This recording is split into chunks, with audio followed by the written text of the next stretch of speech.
Pak para përfundimit të shtëpisë më të famshme në Shqipëri, një gjest jo i hishëm i Jozit kundrejt gjestit bëri xhiron e rrjetit aso kohe.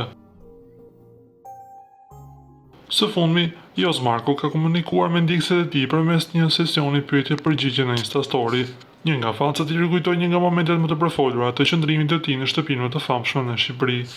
Një ndjekës me nota humori e pyeti: "Ata ka hapur më njëri derën?" Një referencë e qartë ndaj incidentit famkeq në shtëpinë e famshme, kur gjesti hapi derën Jozit pas eliminimit, moment që përfundoi me një shuplak të fortë që bëri xhiron e rrjetit dhe u komentua gjatë në media.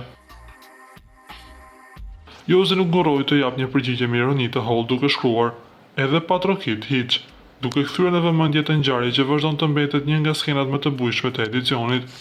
Reagimi i tij ka marrë vëmendje të menjëhershme në rrjetet sociale, duke ndezur sërish debate për momentin e tensionuar mes tij dhe gjestit, që për shumë u konsiderua si një ndër përplasjet më të papritura në historinë e spektaklit.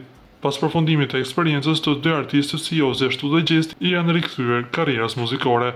Jozi ka publikuar materiale të reja që janë pritur me interes nga fancat, ndërsa gjesti po ashtu ka vazhduar me projekte të reja në muzikë, duke synuar të forcojë më tej praninë e tij në tregun muzikor.